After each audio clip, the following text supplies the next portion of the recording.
आलोक शर्मा, आपने बोला एक सॉवरेन कंट्री के साथ ये सब कुछ हुआ जो सोनिया जी ने आर्टिकल लिखा, लेकिन एक बात मुझे बिल्कुल आप क्लैरिटी के साथ बोल दीजिए, क्या आपको लगता है कि भारत की सरकार को ईरान जो इस समय मिडिल ईस्ट के साथ कर रहा है, ईरान जो इजराइल के साथ कर रहा है, जो हमास के साथ मिलकर करा, क्या कांग्रेस उसके भी साथ खड़ी है? जो 7 अक्टूबर का घटनाक्रम था उसके भी साथ खड़ी है? इसको क्लैरिटी दे दीजिए। अमीश जी, देखिए अमीश जी, अगर ईरान कोई भी गलत स्टेप लेता है तो हमारा नैतिक और स्ट्रैटेजिक फर्ज है कि हम ईरान को भी कहें कि आप ऐसा ना करें। अगर ईरान कहीं सिविल बेस पर कहीं पर भी किसी के ऊपर भी अटैक करता है सिविल बेस के ऊपर, तो हमें पूरा अधिकार है कि हमारी सरकार कहे। और मोदी जी अगर युद्ध से 2 दिन पहले वहां पर जाते हैं और इंटेलिजेंस फेलियर होता है कि मोदी जी को ये नहीं पता चलता है और उसके बाद युद्ध शुरू हो जाता है, तो हर एक नागरिक सवाल उठाएगा कि हमारे कई करोड़ लोग गल्फ कंट्रीज में काम करते हैं। मोदी जी गए थे तो क्या बातचीत हुई? मोदी जी को भगवान तो है नहीं। मोदी जी देश के प्रधानमंत्री आज हैं, कल नहीं रहेंगे। तो दुनिया तो ट्रंप को भी भगवान बना रही थी। तमाम हिंदुस्तान के मीडिया चैनल्स उसको सनातनी बना रहे थे। ठीक है, यू मेड योर वो पॉइंट, रोज चांटे पे चांटे हमारी सरकार को मार रहा है और सरकार चुप है। लेकिन बड़ी खबर मैं बता रहा हूं, ईरान की फुटबॉल टीम ने एशिया कप में अपना धार्मिक राष्ट्रगान गाने से इंकार कर दिया। राष्ट्रगान होता रहा, वो चुपचाप खड़ी रही। जिस ईरान की वकालत करने का प्रयास हो रहा है, मुल्क की नहीं, जिस इस्लामिक स्टेट की वकालत करने का प्रयास हो रहा है, उसके खिलाड़ियों ने, उसकी महिला खिलाड़ियों ने नहीं गाया अपना राष्ट्रगीत, अपना धार्मिक राष्ट्रगीत नहीं गाया, इंकार कर दिया। यह सबसे बड़ी तस्वीर है, यह आईना है उन लोगों को जो कह रहे हैं बहुत कुछ। देखिए, वर्ड ऑर्डर बदल चुका है और वर्ड ऑर्डर लगातार बदल रहा है। आनंद रंगनाथन, बहुत से शब्द यहां बोले गए, बहुत से भारी भरकम शब्द कहे गए, कुछ ऐसे शब्द कहे गए जो नहीं कहने चाहिए थे, लेकिन make your point Anand Ranganathan. That's Sudhanshu ji, I will come back to you. Good evening. वो सड़क के गुंडे भी इतना नहीं दे सकते, जो कि अपने बनैन कच्छे में आते हैं प्रदर्शन करने, वो भी नहीं दे सकते। वो आपके आज यहाँ पे मुझे देखना पड़ रहा है। मैं आपसे जानना चाहता हूँ, क्या ये पैनलिस्ट की आप स्क्रीनिंग नहीं करते? हमारे कान पक गए ये सुन सुन के अच्छी भद्दी गालियां, लेकिन मैं आपकी सराहना करूंगा। आपने एक सिंपल सा सवाल पूछा था कि जो आप कह रहे हैं कि जो आप मोदी जी कंडेम नहीं कर रहे हैं, कंडोल नहीं कर रहे हैं, ये मनमोहन सिंह के टाइम पे क्या हुआ था। मैं आपको दिखाना चाहता हूं, जो कह रहे हैं ना कि मनमोहन सिंह ने जब बुश ने इराक पे वॉर किया था तो मनमोहन सिंह ने जाके कहा था ये गलत है। ये कहा था आपके चाहते मनमोहन सिंह ने, mister president, people of India deeply love you. 1 million मुसलमानों का कत्लेआम किया जॉर्ज बुश ने, और हमारे प्राइम मिनिस्टर कह रहे हैं people of India deeply love you. कहां तक झूठ फैलाओगे? कहां तक झूठ को साथ अपना सारथी बना के चलोगे? अब मैं मुद्दे पे आना चाहता हूं। देखिए, किस आदमी का कंडोलेंस आप करना चाहते हैं? वो आदमी जिसने ये कहा, इंडिया के बारे में ऑपरेसर स्टेट कहा, जिसने कहा कि इंडिया में मुस्लिम्स का कत्लेआम हो रहा है और हिंदुओं को रोको, massacre of Muslims is happening. ये वो आदमी जिसने इतने सारे अपने ही 12 से 20 हजार लोगों को 1 महीना पहले मारा, खुलेआम मारा।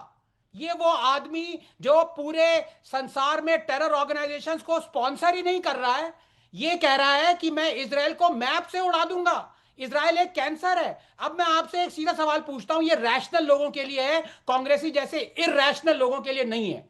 मान लीजिए एक पाकिस्तान का लीडर है, वो वहां का कमांडर इन चीफ है उसकी आर्म फोर्सेस का, जो कि इंडिया पे लगातार अटैक कर रही है। वो वहां पे टेरर ऑर्गेनाइजेशंस को फंड करता है, सपोर्ट करता है, ट्रेनिंग करता है। वो वहां से टेररिस्ट इंडिया में भेजता है, जहां हजारों लोग इनोसेंट इंडियंस मारे जाते हैं। वो क्लैंडेस्टाइनली यूरेनियम को एनरिच कर रहा है।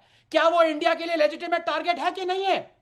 कोई भी सिर्फ गधा ही कहेगा कि वो नहीं है, क्योंकि वो इंडिया को खत्म करना चाहता है। ये हाइपोथेटिकल बात है, लेकिन मैंने आपको वक्त दिया। Okay Anand Ranganathan, okay Alok Sharma, make your point 40 second, then Sudhanshu Trivedi.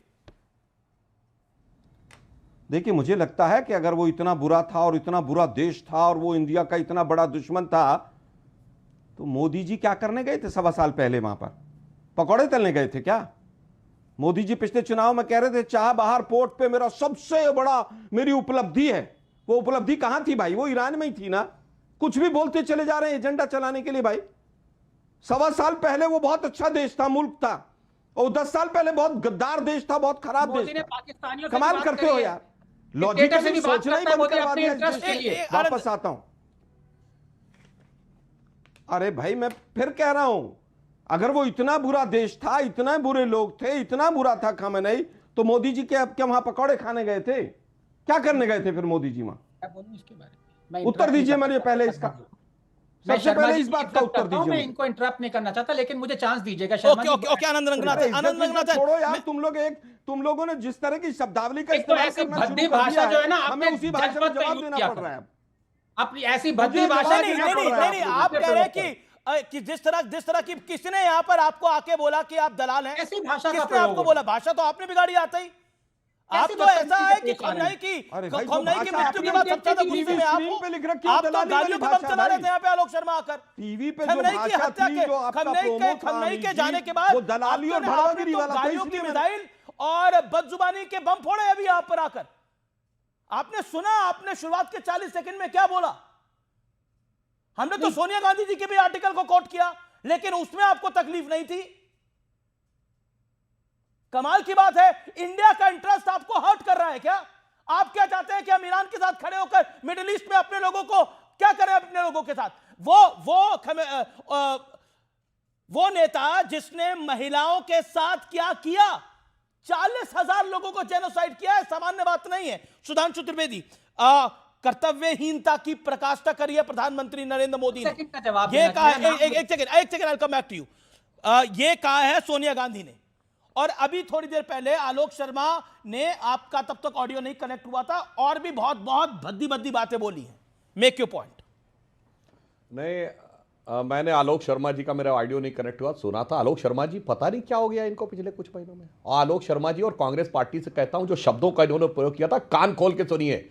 औकात हो तो उस मीडिया पे जाके बोलिएगा जिसने राजीव गांधी के बारे में कहा श्वाइजर इलस्ट्रेटेड $2.2 बिलियन का इन्होंने स्विस बैंक में पैसा रखा हुआ है दलाली का, फोटो के साथ।